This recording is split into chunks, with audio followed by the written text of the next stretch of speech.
Hello, good evening to you and welcome to Business.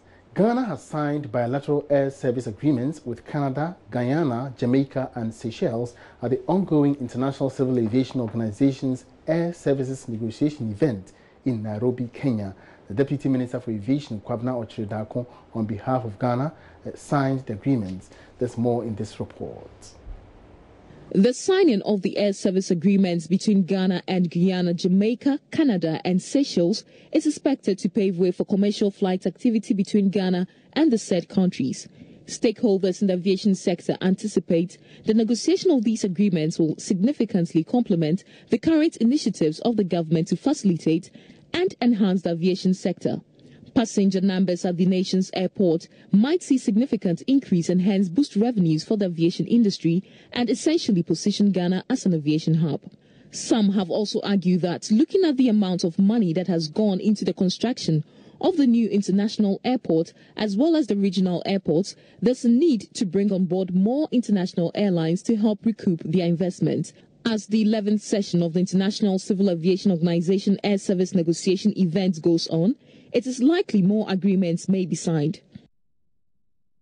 Now, local beverage manufacturer Kasapreko is adding real estate to its business portfolio to complement government's efforts in reducing the housing deficit.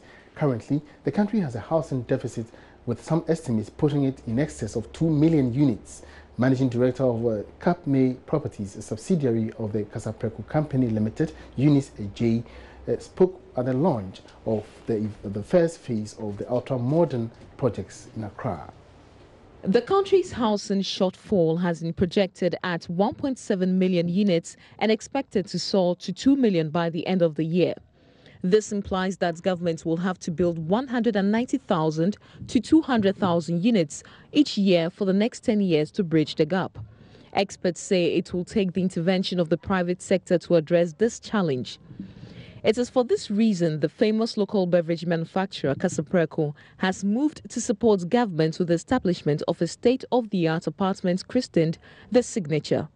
Eunice Ejay is the managing director of the edifice. As part of what we want to offer to the community, we are going to construct the road. We are going to bring street lights into the East Legon area. As we've launched The Signature, we are going to be employing a lot more people to Capmay. We've asked Mikaleti to be part of the construction building, and you know that as they are building, they are going to bring a lot of people to come and build the project. So we are helping the Ghana economy by bringing more jobs into the country. The Signature apartment complex was engineered by building construction company Micheletti, with the original equipment manufacturer Bosch supplying all the home appliances. He tells Joy Business plans are underway to curb the influx of pirated products. As a global brand, we've managed to shut down 3 very large factories in China that some of these products came from.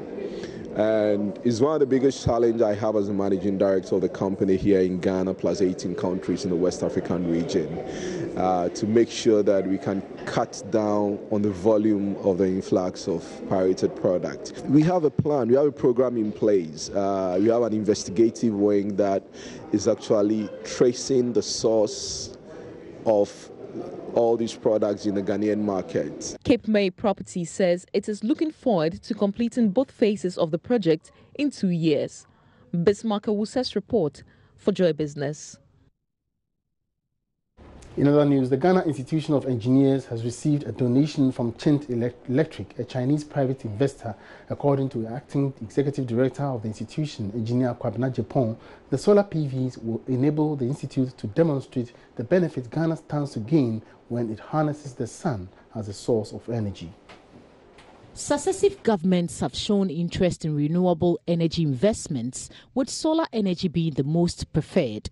This is because there is abundant supply of the natural resource.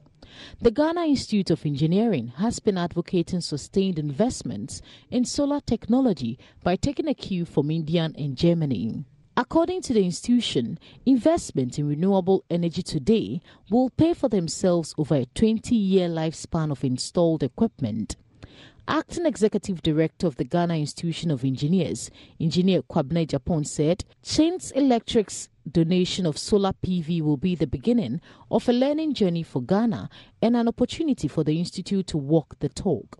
Engineer Kweku Asma led the team from Chains Electric. I belong to the institution, and the institution promotes best practice in the country. We find that installations are coming up in the country, people are doing it one way or the other. We believe that as a center of engineering excellence, we need to have such a state-of-the-art equipment installed here for us to demonstrate to the rest of the country that this is where it all starts. And so we chose the institution for specifically that reason. How affordable is it? Let me answer that question again. Well, it is affordable in the sense that, like he said, 10 years ago, a cell was about $1.4 US. Today it's about 40 cents. And that is a significant reduction. Solar PV technology is an important component of the development of Ghana's solar power sector. MTN Ghana Foundation is set to hand over a modern oil extraction factory to local oil producers at Draso in the Asante Achim South District of the Ashanti region. The plant, sited in one of the palm oil production hubs, will serve over 500 producers, mostly women, in the Ashanti region as well as other parts of the eastern region. Ohimin Teria has more in this report. Potential beneficiaries are currently undergoing training to acquaint themselves on the use of the equipment. Palm oil production provides full-time employment for over 300 adults and hundreds of youth on part-time basis. Until now, producers have endured challenges, including lack of modern equipment, which contributes to unwholesome products. Uncontrolled smoke from the industrial sites near a local basic school exposes children, teachers, and even the women themselves. But all that is set to change as MTN Ghana Foundation opens the new factory. On the tour of a Suom-based organic oil exporter, Serindi Palm Company in the Eastern region, MTN Ghana Foundation Economic Advisor Cynthia Mills gave details. MTN decided to bring the women in palm oil production at Draso to this place to tour the facility here, to have a look at how organized the women who do palm oil production handle their affairs here. From the beginning, when the fruit is collected, to the processing line. These women work in groups of 10.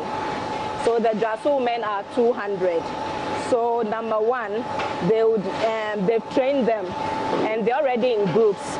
So there are group dynamics, and they've been taught several things. So studying this group and how they work, it will also enhance what they do there.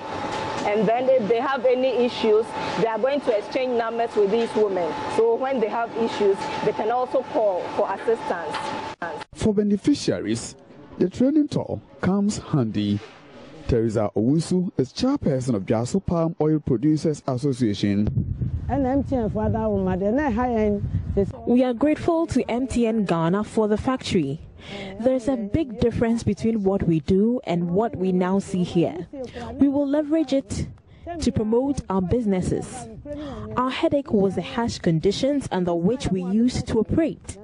We were at the mercy of being exposed to smoke as well as the weather.